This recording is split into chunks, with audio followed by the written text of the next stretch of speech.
দর্শক, হজ কার্যক্রম উদ্বোধন অনুষ্ঠানে বক্তব্য রাখছেন প্রধানমন্ত্রী শেখ হাসিনা। আমরা সরাসরি চলে যাচ্ছি সেখানে।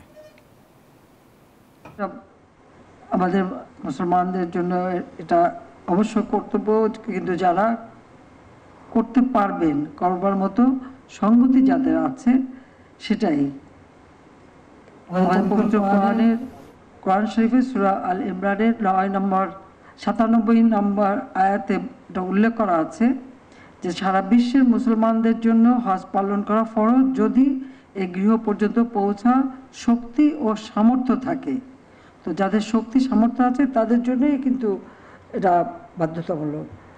কাজে আমি মনে করি যে আজকে আপনারা সবাই যাবেন, সেই প্রস্তুতি নিয়েছেন, আপনারা সুস্থভাবে যেতে পারেন সেই দোয়া করি। কারণ আমরা বাংলাদেশ আজকে স্বাধীন দেশ, আমাদের মহান নেতা জাতির পিতা বঙ্গবন্ধু শেখ মুজিবুর রহমান, তিনি তার আজীবন সংগ্রামের মধ্য দিয়েই কিন্তু আমাদের এই স্বাধীনতা এনে দিয়েছেন। আর এই স্বাধীনতা এনে দিয়েছেন বলেই আজকে আমরা আমাদের স্বাধীনভাবে আমাদের দেশের মানুষ হজ করার সুযোগটা পাচ্ছে। বাঙালি জাতি এক সময় দারিদ্র্যের কষাঘাতে জর্জরিত ছিল, অনেকে চিন্তাই করতে পারতো না বা সেই সংগতিও অর্জন করতে পারেনি, কিন্তু স্বাধীনতা অর্জনের ফলেই আজকে এটা সম্ভব হয়েছে। আমি জাতির পিতা বঙ্গবন্ধু শেখ মুজিবুর রহমানের প্রতি শ্রদ্ধা জানাই, একই সাথে শ্রদ্ধা জানাই মহান মুক্তিযুদ্ধে যারা শাহাদাত বরণ করেছেন, বুকে তাজা রক্ত ঢেলে দিয়ে আমাদের স্বাধীনতা এনে দিয়েছেন, আমি তাদের প্রতি শ্রদ্ধা জানাই।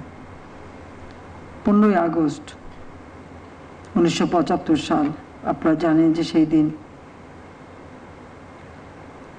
জাতির পিতা বঙ্গবন্ধু শেখ মুজিবকে নির্মমভাবে হত্যা করা হয়। আর একই সাথে হত্যা করা হয়েছিল আমার মা বেগম ফজিলাতুন্নেছা মুজিবকে। আমার ছোট 3 ভাই কামাল, জামাল, রাসেল, তাদেরকেও নির্মমভাবে হত্যা করে। রাসেল তো ছিল মাত্র 10 বছরের শিশু। কামাল জামালের নবপরিণীতা বধূ সুলতানা এবং পারভিন জামাল রুজিকে হত্যা করে। আমার একমাত্র চাচা শেখ আবু নাসের, তিনিও মুক্তিযোদ্ধা ছিলেন এবং পঙ্গু ছিলেন, ঘাতকের দল তাকেও ছাড়েনি, একই সাথে তাকেও হত্যা করে। রাষ্ট্রপতির military secretary brigadier Jamil Uddin ছুটে গিয়েছিলেন, তাকে হত্যা করে। পুলিশ অফিসার সিদ্দিকুর রহমান, তাকে হত্যা করে। একই দিনে আমার মেজ ফুপুর বাড়ি আক্রমণ করে আমার ফুফাতো ভাই যুব নেতা শেখ ফজলুল হক মনি, তাকে, তিনিও মুক্তিযোদ্ধা ছিলেন, তাকে হত্যা করেছে এবং তার অন্তঃসত্ত্বা স্ত্রী আর্যমণিকে হত্যা করে। আমার সেজ ফুপুর বাড়িতে আব্দুর রাফ সানিয়াবাদ কৃষিমন্ত্রী ছিলেন এবং মুক্তিযোদ্ধা, তাকে হত্যা করে। তার 13 বছরের মেয়ে বেবি, 10 বছরের ছিল আরিফ এবং 4 বছরের নাতি সুকান্ত, গুলির আঘাতে তাদেরকে হত্যা করে। আমার ফুফাতো 2-3 ফুফাতো বোন এবং ফুফাতো ভাই সহ অনেকেই সেখানে গুলিবিদ্ধ অবস্থায় ছিল।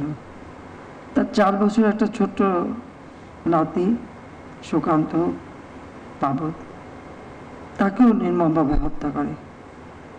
এবং তার ভ্রাতৃ পুত্র মুক্তিযোদ্ধা একজন সাংবাদিক শহীদ সানিয়াবাদ, তাকে হত্যা করে। ভাগ্নে রেন্টুকে হত্যা করে।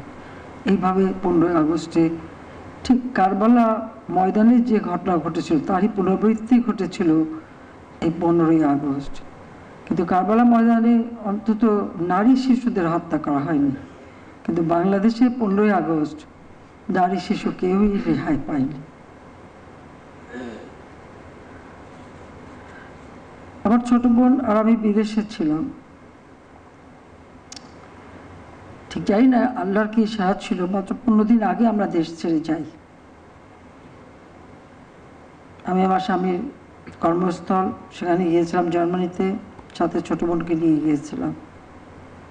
আমরা বেঁচে যাই, কিন্তু এবার বেঁচে যাওয়াটা বড় কষ্টের। 6 বছর দেশে আসতে পারিনি, এমনকি জিয়াউর রহমান আমার বোনের পাসপোর্টটাও রিনিউ করতে দেয়নি।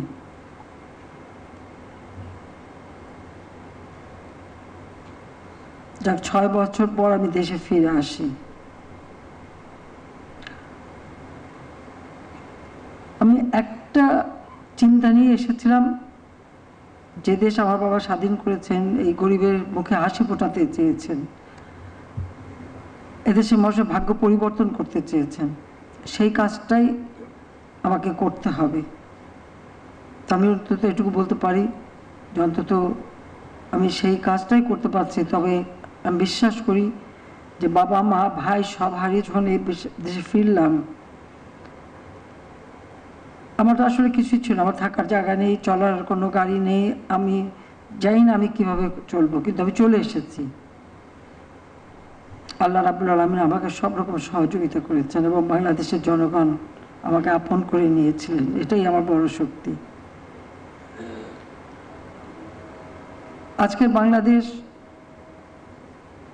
অনেক এগিয়ে গেছে।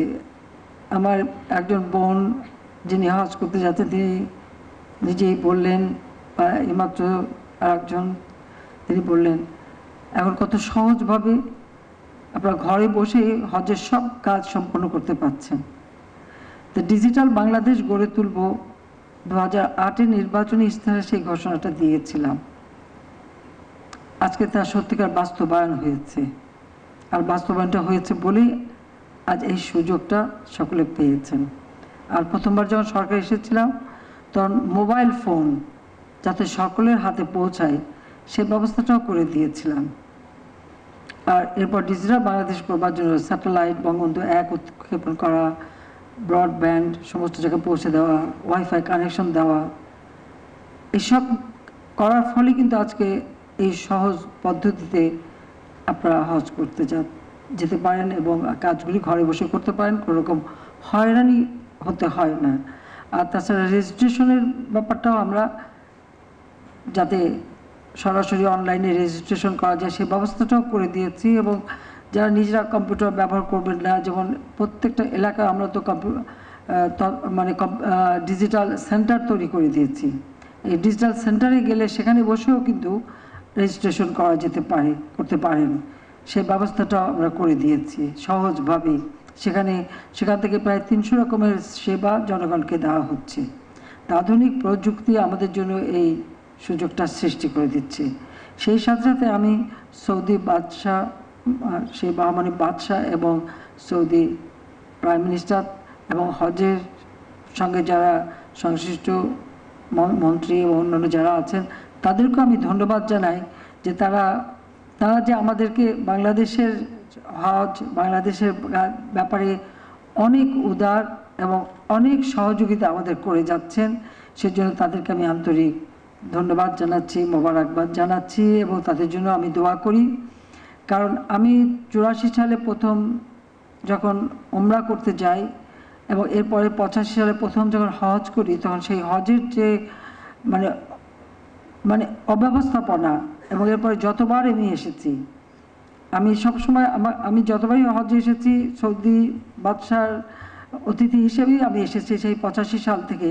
কিন্তু আমি সবসময় হজ ক্যাম্পগুলি ঘুরে বেড়াতাম, কোথায় কি সমস্যা আছে আমি ফিরে এসে চিঠি দিতাম এবং এখানে আমাদের যিনি অ্যাম্বাসেডার ছিলেন তাদের সাথে কথা বলতাম। যদিও তখন আমি এমপিও না, মন্ত্রীও না, কিছুই না, একজন নাগরিক হিসেবে, কিন্তু আমার কথায় তারা গুরুত্ব দিয়েছেন এবং আস্তে আস্তে এই হজ ব্যবস্থাপনাটাকে আমরা আরও উন্নত করতে পেরেছি। এবং সেটা করতে পেরেছি বলে আজকে সকলে আপনারা ভালোভাবে হজ করতে পারছেন, হজ করতে যেতে পারছেন এবং আরও সহজ হচ্ছে। আর এই হজ ক্যাম্পটারও যথাযথ উন্নতি করে দিয়েছি এবং এখান থেকে আমরা একটা আন্ডারপাস করে দিচ্ছি।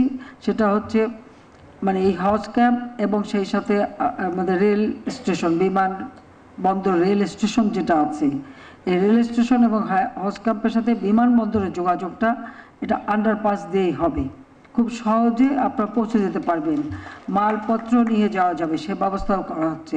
এখানে পায়ে হেঁটে যাওয়ার দরকার হবে না, তার জন্য আমরা বিশেষ ব্যবস্থা করে দিচ্ছি। এখানে সোজা এসকেলেটার থাকবে, তাছাড়া আপনার ওই গল্ফ কার্টের মধ্যে ওর ধরনের গাড়ি থাকবে ব্যাটারি চালিত, সেখানে নিয়ে পৌঁছে দেবে এবং একদিকে রাস্তা পারাপার, অপরদিকে আপনি বিমানবন্দর দুটো জায়গায় যাওয়া যায় সেই ব্যবস্থাটা আমরা করে দিচ্ছি। পাশাপাশি আমাদের সারা বাংলাদেশে আমরা রেলওয়ে নেটওয়ার্ক গড়ে তুলেছি। কাজেই রেলে এসে এখানে স্টেশনে নেমে সরাসরি কিন্তু বিমানবন্দরে চলে যাওয়া যাবে। আর আপনারা জানেন আমি প্রতিটি উপজেলায় যে মডেল মসজিদ করছি, সেই মসজিদে সেখানে কিন্তু মানে হাজিদের হজ সম্পর্কে ট্রেনিং দেওয়া এবং যারা সেবা করবে তাদের ট্রেনিং দেওয়া, তাদের হজ সম্পর্কে সমস্ত তথ্য দেওয়া, রেজিস্ট্রেশন সব ব্যবস্থা কিন্তু এই সব মসজিদের হয়ে যাবে। কাজে সেখানে খুব বেশি ক্যাম্পে থাকা বা তার প্রয়োজনও হবে না, নিজের ঘরে বসে সব কিছু করতে পারবেন, সেটা আরও সহজ হয়ে যাবে। সেই ব্যবস্থাটা আমরা করে দিচ্ছি। আমাদের কোনো বিমান ছিল না, আমি আসার পর সে নিজস্ব বিমানও ক্রয় করেছি। আগে 2-3টা ঝরঝরে ছিল, খুবই খারাপ অবস্থা, কিন্তু আমি এখন এক আধুনিক বিমান কিনে দিয়েছি। কারণ আমরা যেমন সৌদি এয়ারলাইন্স বা অন্য এয়ারলাইন্স যখন আমাদের হাজিদের নেন, আর পাশাপাশি আমরা আমাদের নিজস্ব বিমানে পাঠাতে পারি। আগে তো ভাড়া করে আনতে হতো, এখন আর খুব বেশি লাগে না, আমরা নিজেদের বিমানেই করতে পারি। সেই ব্যবস্থাটা আমরা করতে পেরেছি। সেইভাবেই আমরা বিভিন্ন পদক্ষেপ নিচ্ছি। কারণ জাতির পিতা বঙ্গবন্ধু শেখ মুজিব বাংলাদেশকে অসাম্প্রদায়িক চেতনার বাংলাদেশ হিসেবে গড়ে তুলেছে, এটা ঠিক, কিন্তু পাশাপাশি এই যে হজ ব্যবস্থাপনা উন্নয়ন বা ইসলামের সেবা করার জন্য ইসলামিক ফাউন্ডেশন তিনি তৈরি করে দিয়ে গেছেন। ইসলাম সম্পর্কে মানুষের যে সম্যক ধারণা হয় সে ব্যবস্থাটা তার হাতেই করা।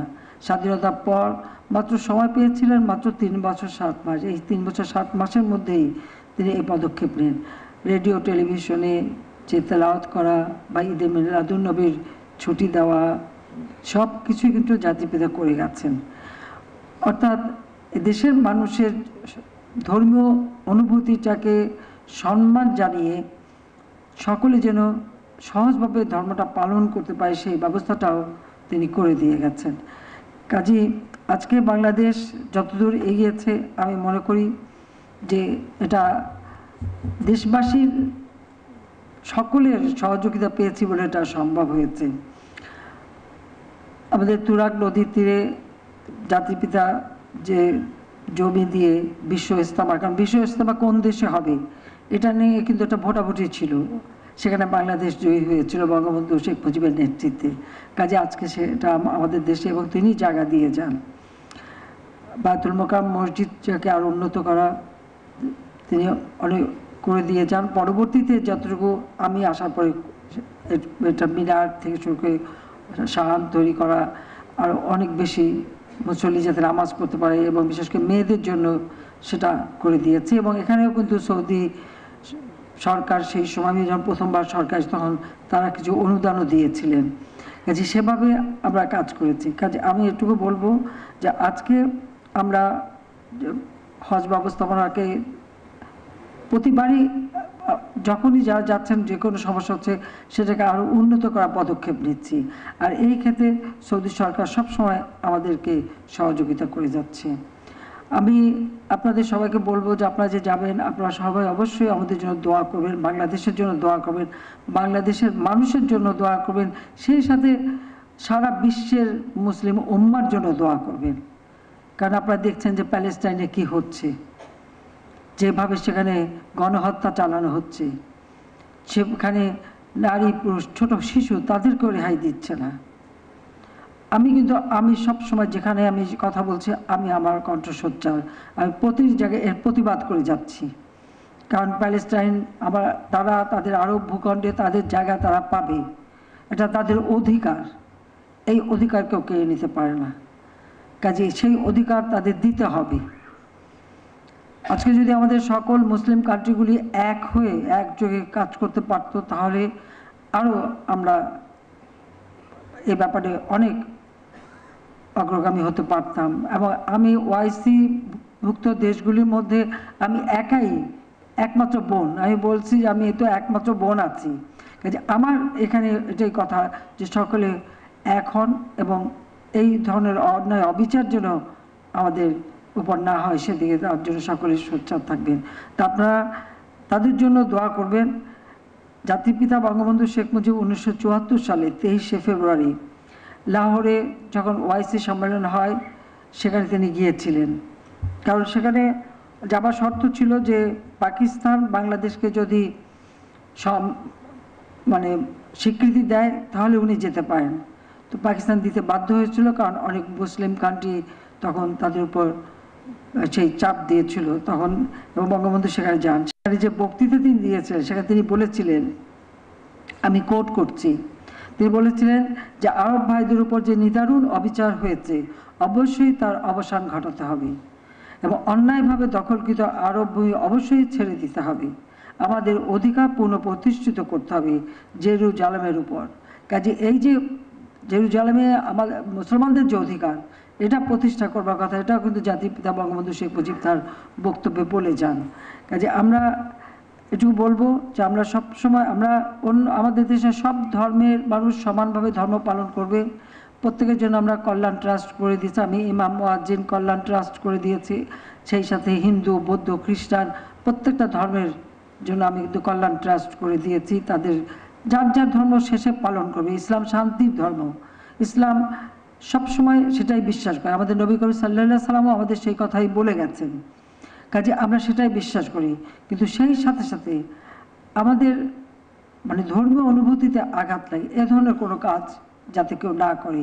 মদ, জুয়া, দুর্নীতি, সন্ত্রাস, জঙ্গিবাদ, এই জঙ্গিবাদ করে আমাদের একটা পবিত্র ধর্ম ইসলাম ধর্ম, যে ধর্ম শান্তির ধর্ম, যে ধর্ম সকল শ্রেণীর মানুষকে অধিকার দিয়ে গেছে, সেই ধর্মের নামে একটা সামান্য মুসলিমীয় কিছু লোক তারা যে এই সন্ত্রাসী কর্মকাণ্ড করে একটা বদনাম দিয়ে যায়, এটাই সব থেকে দুঃখজনক। আমি এটারও প্রতিবাদ করি সবসময়, কারণ আমরা শান্তিতে বিশ্বাস করতে চাই এবং আমরা মানুষের উন্নয়ন করতে চাই। আজকে আমরা হজ ব্যবস্থাপনা করতে পেরেছি, কারণ এই ডিজিটাল বাংলাদেশ আমরা বাস্তবায়ন করেছি। আমাদের আগামী দিনের লক্ষ্য হচ্ছে আমরা স্মার্ট বাংলাদেশ গড়ে তুলব। এরপর কারো কষ্ট করতে হবে না, একেবারে ঘরে বসে আপনারা সব ব্যবস্থা পাবেন, সোজা প্লেনে উঠবেন, চলে যাবেন, সেই ধরনের ব্যবস্থা আমরা করতে চাই। আজকে আপনাদের মালপত্র নেওয়া বা ওখান থেকে মালপত্র নিয়ে আসা বা ওই যে জমজমের পানি নিয়ে আসা, সব ব্যবস্থা কিন্তু আমরা করে দিচ্ছি। জেদ্দায় সেখানে আলাদাভাবে টার্মিনালে জায়গা ভাড়া নিয়ে আমাদের হাজিরা যাতে সেখানে যে অবস্থান করতে পারি সেই ব্যবস্থাটা করেছে। কারণ আমি আগে দেখেছি, যখন আমি গেছি, আমি তো রয়্যাল গেস্ট হিসেবে যেতাম, কিন্তু আমাদের হাজিরা সেখানে এই ফুটপাতে এখানে সেখানে মাটিতে বসে থাকতে হতো। আমি যখন সরকার এসেছি তখন থেকেই জেদ্দা এখানে আমরা টার্মিনালে জায়গা নিয়েছি এবং প্রতি বছর সেই ব্যবস্থাটা আমরা রাখি। তাছাড়া হজ অফিস মক্কা এবং মদিনা শরীফে যাতে আগে তো একটা সেবা নিতে গেলে সেই মানে জেদ্দায় যেতে হতো, সেটা যাতে না যেতে হয় সেই ব্যবস্থাটাও কিন্তু আমি প্রথমবার যখন সরকার এসেছি তখন থেকে করে দিয়েছি। তো এভাবে যত যেটুকু করার আমরা সাধ্যমতো কাজ করে যাচ্ছি। আমি এটাই চাই যে আজকে, আর সেই সাথে আমি আবারও সৌদি সরকার এবং বিশেষ করে বাদশাহ এবং প্রধানমন্ত্রীকে ধন্যবাদ জানাই এই জন্য যে তারা কিন্তু বাংলাদেশের সমস্যাগুলি সবসময় যেটা পেয়েছেন সঙ্গে সঙ্গে সেটা সমাধান করে দিয়েছেন। সেটাই হচ্ছে আমাদের সবথেকে বড় কথা। কাজে আমি আপনাদের সবাইকে এটুকু বলবো যে আপনারা যখন যাবেন অবশ্যই আমাদের জন্য, বাংলাদেশের জন্য দোয়া করবেন। এবং এই যে আমরা আপনাদের হজ ব্যবস্থাপনা যতটুকু আপনাদের সেবা যাতে উপযুক্ত পায়, হাজিরা যাতে সেবা পায়, সেই ব্যবস্থাটা করতে পেরেছি, এটা ধরে রেখে যেন আরও উন্নত করতে পারি সেই দোয়াটাও আপনারা করবেন। আর দেশের মানুষের জন্য দোয়া করবেন যে আল্লাহর জন্য আমাদের মানুষের জন্য গোলা ভরা ধান দেয়, পুকুর ভরা মাছ দেয়, সুন্দর উন্নত জীবন দেয়, সেটা যেন পায়, সেই জন্য আপনাদের দোয়া চাই। আপনারা ভালোভাবে যান, হজ পালন করেন এবং সহি সালামতে আবার আপনজনের কাছে ফিরে আসেন, সেই কামনা করি। সবাইকে আবারও ধন্যবাদ জানাই। জয় বাংলা, জয় বঙ্গবন্ধু, বাংলাদেশ যুবক। আবার দেখা, খোদা হাফেজ। দর্শক, হজ কার্যক্রম উদ্বোধন অনুষ্ঠানে বক্তব্য রেখেছেন প্রধানমন্ত্রী শেখ হাসিনা। আমরা সরাসরি ছিলাম সেখানে।